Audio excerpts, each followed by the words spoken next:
Welcome to Inside the Firm, a podcast dedicated to small business owners and hosted by entrepreneurs, Alex Gore and Lance Cayko. Each week, they take you on their journey of how to start, run, and grow a business by bringing you inside their architecture and real estate development firm. Get a behind-the-scenes tour of how these business leaders manage their clients and foster company culture while creating new and innovative projects. And now your hosts, Alex Gore and Lance Cayko. Welcome to another episode. Welcome to another episode of Inside the Firm. I am here as your host. We have a great show for you. It's Should I Quit My Job and Start My Own Architectural Firm? We have a lot of great questions, user questions, I am guessing, that Lance and I are going to talk about. But before, let me introduce ourselves. I am Alex High T Gore. I'm here with Lance Mid? Lance, no. Whoa. Lance Normie? Normie Lance. Normie T. Mid Lance, just like as a person. Oh yeah, You know those like I gifts am- of just normies? that's me. That did Like, they? if you look up the definition of normie, who's Punim is right there, me. Yeah. Mid T cycle. you know, Oh, he's here. my He God. showed up. I He's can't here. believe it's amazing what happens. Like when you're 39, your T's up here. When you're 41, it's down below the mezzanine floor we're sitting on right now. Yep. That's probably Wow, why I my am push-ups are ashamed. higher. You know, that's probably why too.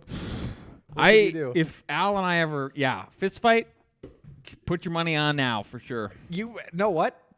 I Even wouldn't though even- Lance does think he would win, probably not though. Not gonna probably happen. Not. Yep. Probably not. So As you listen to this podcast, you're gonna hear my voice get higher pitched. It just keeps this testosterone level is really bad. hey, you own you. That's okay. Did we bet? Push-ups, whatever the difference in number is. Holy shit! It's a lot then, isn't it? Sorry. Let's to do the swear. math. Yeah. Okay. I don't know if I screenshotted yours. I'm 5'3". I am. I'll We do took the math. testosterone tests. If everybody's wondering what we're talking about. 5'3". Oh my gosh, 446. Lance, Oh, 107 push-ups. Ah, 107. That's Are you coming. gonna be in the office tomorrow? yeah. You can I'll do have 'em with somebody the boys. film. 'em. I'll have somebody film them. Yeah, you can do them in. Deal. They always do. 'em. And I actually have to do push-ups tomorrow because I did push-ups yesterday. So Perfect. what So a weak bitch I am. that is the big news. That's the big showstopper today. Other than Lance, lead us in. So we have today's episode is dedicated to an anonymous corporate architect that hates his job. I got a DM the other day, and he had some questions. So basically, it's a person who is at one point had had their own firm or starting their own firm, and then something happened, and then life happened, basically kids, and then you just go, you know what? I just need a paycheck. I got mouths to feed. Of course. I totally get it. I totally get it 100%. It is what it is, right? So I said, hey, he goes, and then he's joking with me in the messages. He was like, you guys probably already talked about it on the podcast, and I'm sorry, I kind of fell off listening after I went and worked in corporate world and whatever. And I go, oh no, you're good. I go, why don't you give me a list of questions? That'll just be an easy show for us to do. There we go. So he did. So thank you very much, anonymous listener. This is a real deal too, and we want to be helpful with this. So the first, I actually have a bigger question before we have. I think we got like 10 questions we're gonna get through. I'm kind of gonna ping them off me and Al. And we'll shoot the breeze with it. Let's talk about like risk tolerance. Okay. And what it takes. I think that's the biggest thing for people starting a business is their level of risk tolerance and how much risk they can take with at the same time having some sense of, you know, fiscal conservatism or whatever you want to call it, of like understanding that like because here's the example. If let's say you had the most risk tolerance in the world, that doesn't mean you're going to make good decisions starting out the business, right? No. So what's that balance like? So I actually want to pivot and come back to you with the risk tolerance. Here's one of the key ingredients to owning your own firm. And there's a couple, but I'm only going to start with one, is that you have to be a catalyst.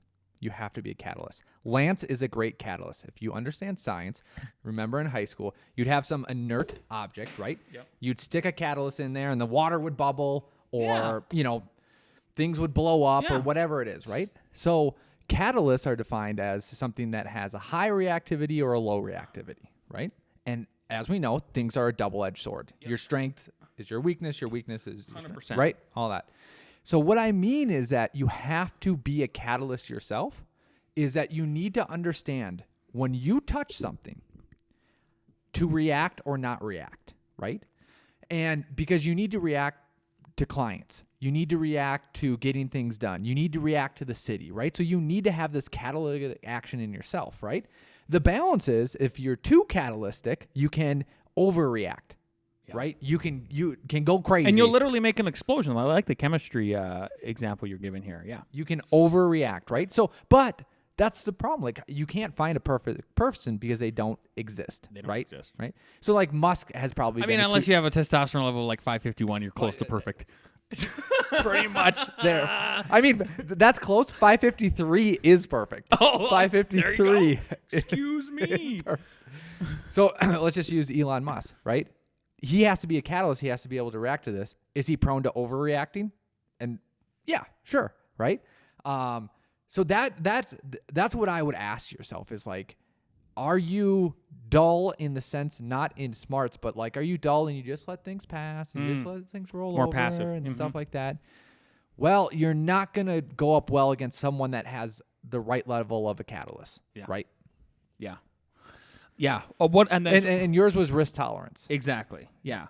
So how does that exactly? So then you have to have let's say so if you have the characteristic of being a catalyst and you can get things going, you're basically the guy that can make things guy or gal that can make things happen. That's what Al is trying to define here. Is like, can you move and shake and get things and make things happen? You have to be that. Al's totally that person too in his own way, and like just through networking and getting a hold of people and talking and like. The guy had SpaceX on the horn at one point. Yeah, yep. Stuff like that. Like it was Al's idea to do the Amazon HQ2 project, which then got us in Denver 7, Fox 31. And I just was the Sigma because clearly he's the 553 Alpha. And he got it going, and then I followed his lead and I just pushed it out to the media, and then we both and then everybody he made things happen, right? And then we got a project out of it, and then we met. That's partly how we met, like I think Mike Wolf or something like that. I don't know. Oh, maybe. Holy cow. I think it might be actually. Well, we circled back with him. Yeah. So, yeah, you got to have that. And then at the same time, if you're the guy that can make things happen, you're out there glad handing, you're out there networking, you're out there just convincing people that you can do the things you want to have them pay you to do, then you have to have a high risk tolerance, right? Which kind of plays into, then his first question is like, should I start my own firm? And I think that's a broad, he put in quotes as a broad discussion question. I'm pretty sure you got to have those two things in play for yourself. You got to have the ability to have a high level of risk tolerance, and that is being comfortable with the uncomfortable, comfortable with the unknown. Like you have to get there and be flexible, because the only way you ever grow your business is the first risk you're going to take is like your risk on yourself, right? I mean, you might come down, I think Al had, which kind of leads into one of his other questions, is like how much let's see here. Architects are typically broke, he says. How much capital do I need, right? Great question. I think me and Al each had about 3 months of personal savings. That was it. I know exactly how much I had. Perfect. I know the exact dollar amount when I moved down here. It was $4,000. That's nothing, actually. $4,000. That is a ball. It was 2008. 2009. It was 2009. May 2009. Yeah. Yeah. What is... So... That's like $6,000 these days. 4,000 in 2008 worth today. Perfect. I already did it. It's 5,765. But also, we were basically just out of college. Well, I was. Let's just do me. So I didn't have high living expenses. I didn't have furniture. I didn't have a TV. It was so awesome. It was so awesome. It was so awesome. So like honestly, if you do that, let's say and I think Al's rent was like. The rent back in the day was like $700 or something like that. Yeah, probably. So really, if you think about it, for a single guy, that was about 3 months. For a single guy with nothing who eats burnt rice and thinks it's good, It's called crunchy rice, and it's delicious. And apparently it makes you have a testosterone level of 553. Wow, what would Al do? Just continue it. Put that in your brain, Lance. When you're making food, be like, hey, should I make some fresh caught fish with a salad? Yeah. No, burn your rice and eat it. Burn your rice. I am such an idiot. What a horrible person. So I think you should have, at a minimum, 3 months personal savings. Then the other question I think comes into play is like, oh, sorry, I see Al's reading some other stuff. No, go ahead. If you have, then you got to think about, okay, a lot of architects start their businesses with sort of moonlighting on the side, like conversations on the side, right? Where like they get a couple projects that they're doing on the weekends on the side and stuff like that. Maybe they get permission from their boss, maybe they don't. It's a tricky situation, right? And then some other architects too just like have these conversations with clients, which is a little tricky. Where like let's say you work at a corporate firm and it's an existing client, and they're like, we don't really like the way they're doing business, and we like working with you though. Hint, hint. And you can kind of get those clients gravitating over. So I think at a bare minimum, it should be 3 months personal savings. The older you get, you need to add some multiple onto that. If you have a wife and kids and stuff like that. What do you think if it's a wife and 2 kids? 6? Yeah. There you go. 6, which is maybe is hard to do, but you got to do it if you're going to do this. And that life is so short. That's the other thing too. And then I would say you got to have at least a lead on kind of where your sales funnel is going to come from. Like, how are you going to get these clients going? Is it disgruntled clients from the firm you are working for that maybe you could say you could go just have coffee with them one day? So they're like, hey, I've been thinking about starting my own thing. Yep. And I liked working with you, and I know you guys didn't like working with our corporation or whatever. But I would love to learn from that mistake and like try to mold my new entity in a way that would serve people like you better for whatever mistakes. Like, that's just one idea, right? Yeah. Which one do you want to talk about next, Al? You were Let's just go down the line. How much experience should I have? I have 2 answers for that. One is right outside of college. I think Bjark Engel's group basically did that. Yeah, they did. Yeah. 2, my experiences was less than a year at Liebskin, and it doesn't relate that much to what we are actually doing because those were basically school projects versus real projects.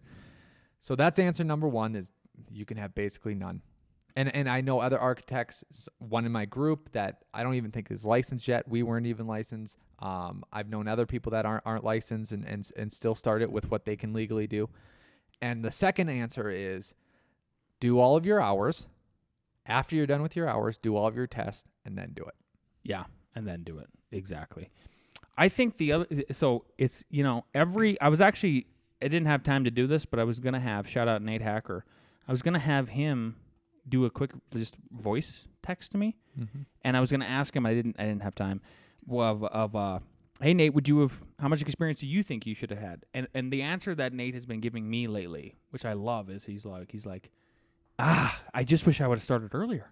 Like I should have just started earlier. I'm like, see, do you see? Like the freedom, you're commanding bigger fees. You're clearly you're competent enough to do this stuff. Big projects, they're going after like good stuff up there. Yep. So that's almost. I've interviewed. I think we're up to like 500 and some episodes or whatever, and half of them are the Monday morning shows, and so then half of those are people who are very successful, either authors, entrepreneurs, multimillionaires, some like billionaires, and every single one of them, almost every single one of them, has said it in some way or another where they're like, I would have just done more sooner. Every single time. Life is so short, right? And I get the risk of it all, and you got babies to feed. But I'm here to tell you, don't forget, when we started F9, it was in the heart of the Great Recession. I had 2 kids I was raising all by myself. No help from anybody else, with almost no family members around. I think my great aunt maybe took them like one time or something. I had Al obviously to help out, like just to be there as a person and and all that good stuff. And then we had like almost 0 prospects besides like that base level of all the BIM work we were doing with ArcCat. That's why I think it's like actually the best time to start a business is in the Great Recession or Great Depression. Like you got to be so freaking hungry and you got to be. it can put you in a mindset of being so hungry that you just have no choice but to be that catalyst. Like maybe you weren't even that catalyst, and that pushes you into being that catalyst. If you aren't a catalyst, that's one way to become a catalyst. Yeah. Right? Yeah. I want to take on this question first, and then I'll go to you. The second question is, should I focus on a sector? Residential, commercial, public, likely based on experience, / comfortable areas. Yes and no. If you want to be a catalyst and want to actually do it, and you need to push yourself, then you throw yourself into the fire, and you start getting what you can get, and you start going from there. Another way to do it. Here's what's funny. I'll relate this to. This is probably one of those books from literally when we started, when it was like, there was a book called like Click. There was a book where it was about thinking different. Mm-hmm. Anyways, they did a study on prostitutes in New York. And I don't know how they got funding for this or whoever did this, but basically it was the cost of prostitutes and then also like their attractive level and their like STD levels or something like that. Okay. Very weird. Yeah. And there's I can't remember the numbers, right? But let's just say this. There's $100 prostitutes and $1,000 prostitutes. Yep. And they're like, the $1,000 prostitutes weren't better, more attractive than the $100 ones. It was just whose clientele they focused on. And that stuck with me for the fact of they're basically doing the same work, right? And you as an architect, who said architects are prostitutes? Mies? Yeah. Right? Yeah. So basically I'm saying you're a prostitute. And who do you want to work for? Right? So think about that. One way to think about if you're selling your time for money, you're a prostitute. At a core level. That's why I brought this all together. I love it, yeah. I think it was Mies. Yeah, I'm pretty sure. Let's say you have the time and you don't need to just jump ship. There's some great architecture. It's called Manhattan Beach in LA, right? It's right along the coast. Some really cool stuff. There's every big city has Philip Johnson said it. Thank you. Yeah. Every big city has some very high-end neighborhoods. If you want, should I focus on something? Let's say you want to do residential. Let's say you're still working at a firm. Why wouldn't you design 4 houses in Manhattan Beach and have a website and then just have it whatever your firm's going to be, but have Manhattan Beach architecture. Show images, have another tab about like, now you know all the code, now you have everything. Now you are the architect of Manhattan Beach, or name any really nice neighborhood, right? And you can start to capture that market. And especially if you don't have work in that area and you want to have work in that area. So example, let's say you want to have work in these platform architectures where it's concrete podium. Podium and then, style, yep. Yep. Well, do some podium buildings, right? Maybe you've done some, but maybe you want to do some of your own. And I know that there's a couple ways to go about that's fine. Like one is just to jump, and I fully endorse just jumping, right? And the other way is to set yourself up this way. I'm almost going to contradict myself, and I'll ask this question and throw it back to you. Lance,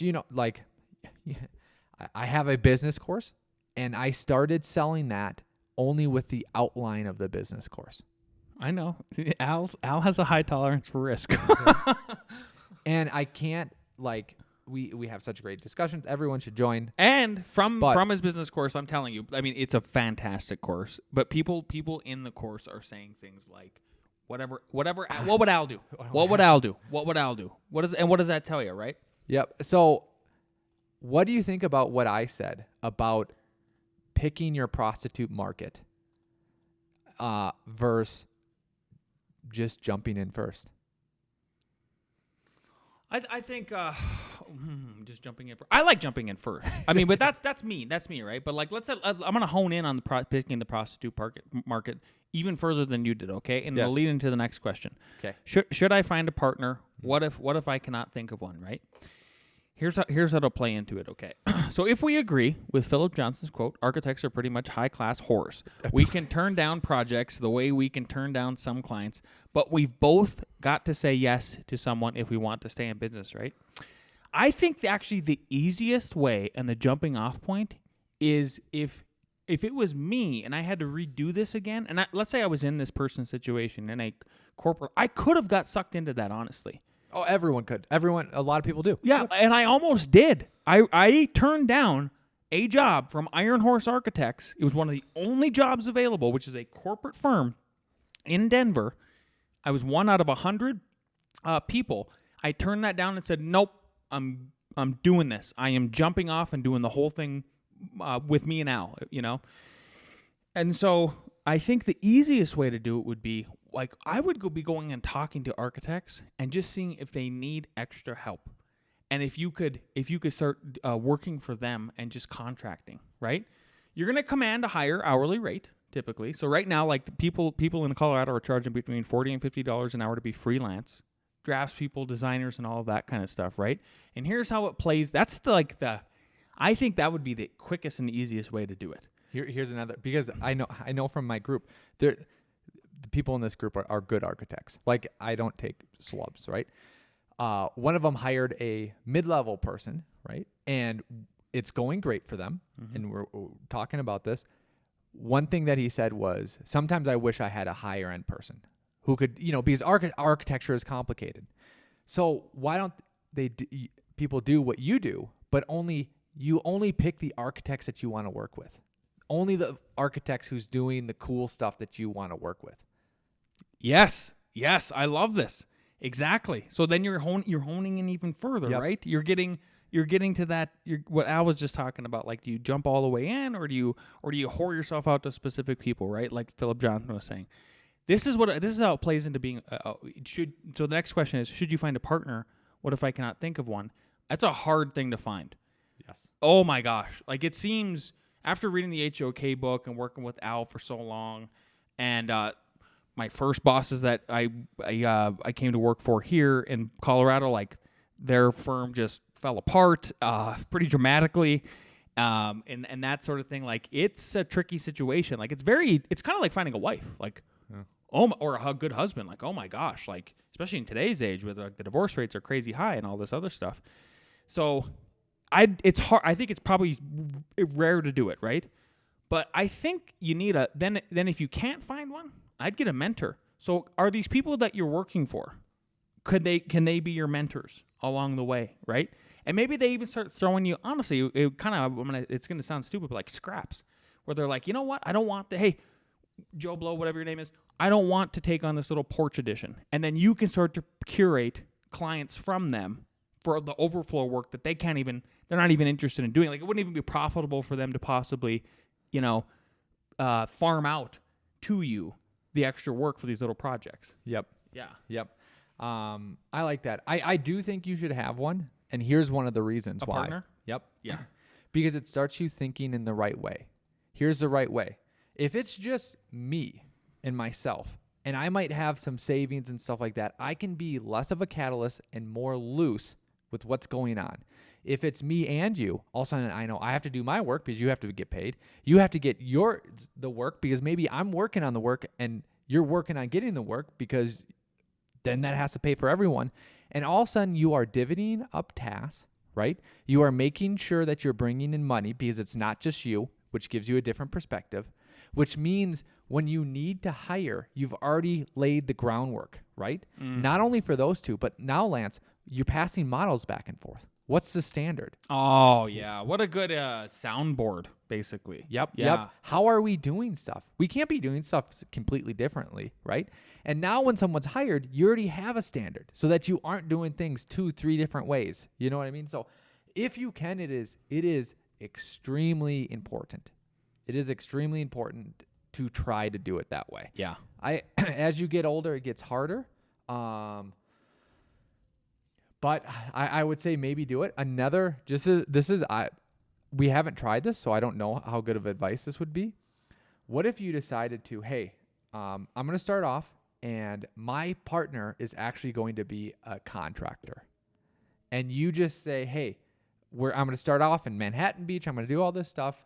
You're one of the best. I'm interviewing contractors, and I want to not only sell us as an architect, but as architects and builders. One, that builder might throw you some projects, but two, all of a sudden, like, you have someone backing you up. You have a pipeline into a bigger firm, to a solider base. So I just got to go backward just a little bit here. Should I focus on the sector again? Residential, commercial, public, and Ohio took it. That is like, I just want to emphasize, I say residential, in my opinion, is probably the easiest to get into, especially because of why I'm saying this, because of the builder comment you just made. Like, oh yeah, like you could just be a draftsman for a builder essentially, but at least get you networking, get you a portfolio, get you maybe working with other clients, etc. You can go to other builders and talk to them and stuff like that. But like, the thing about residential is, I swear, is if you can get into high-end custom residential and there are clients that really care about design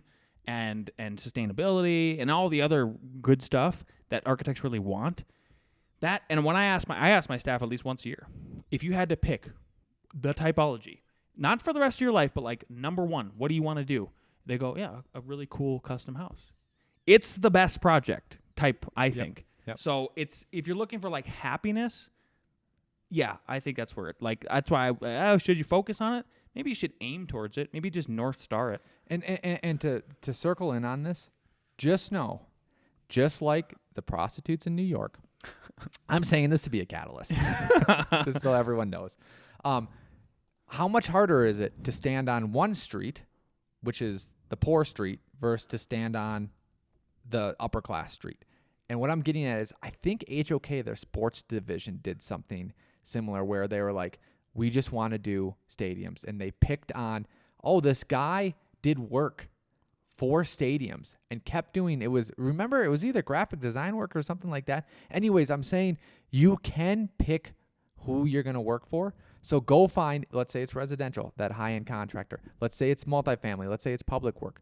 Go to those contractors and start there. Start at the high end of the street, not the low end of the street. Yeah. Start at the high end of the street. Why not? Skip the low end of the street. Why not? I don't see why not. I like it. Yeah, that's a lesson from us, honestly. Great recession. We had to do what we could. We were the high class horse. Yeah. Is it doable? His next question is what? Maybe that's why you shouldn't wait for the recession, because the recession, you have to pick up scraps. That's a really good point. Exactly. It's perfect, right? There's no gray. It's a black, white, gray, left, right, up, down, all that. His next question is it doable without relationship suffering? Will my wife divorce me? My wife had a talk with me. Wow. Yeah. You want to share it? Yeah. In some capacity? Yep. She said you have to stop working Saturdays and Sundays. Oh yeah, you should, Al. You shouldn't do that. This was years ago. Oh, years ago. Years ago. I see, yeah. And I was gonna say, I don't think you do. Yeah. No. Yeah. I don't. So this is part of the course too, is you need to put limits on yourself so that you know what is essential for you to do, so that you get those done rather than just spinning your wheels. So put limits on your working, and I would say it is very reasonable for you to work early in the morning, right? Get up before those kids get up. Yep. Work till 5. Hey man, as a guy who raised kids by himself for 3 years, Yep. You just get up before they do. Yep. And then I would limit yourself, if you're going to work on the weekend, and I understand you're making a business and stuff like that, limit yourself to 4 hours and make it a block. Yeah. Don't make it here and there and all over the place. I only do 2. On the weekends, I just do when I'm getting up, even before like a very early fishing trip.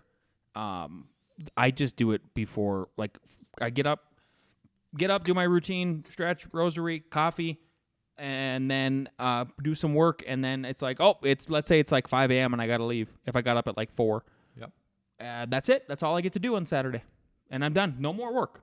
Yep. Boundaries. Speaking of boundaries, should we do one more questions and maybe continue the rest? I think so. Yeah, because we will. We'll this will be a two-part thing. Yeah. Which one do you want to do last?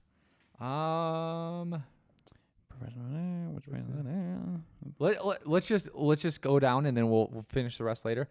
Can a sole proprietor make good money? If you would know this, good I do Mr. know Business this. Coach. Yeah. By yourself without staff, if you are extremely efficient and in the right market, and it depends on the market, you could expect yourself to make $150K. Yes. I was thinking exactly that number flying in today. Okay. About staff. But this is I've done a bunch of different research, so I can't cite the source. Yeah. I just have collaborated a bunch of different stuff. Not that you're going to make that the first year. You could probably make it the second year, might be the third year, but you can expect that.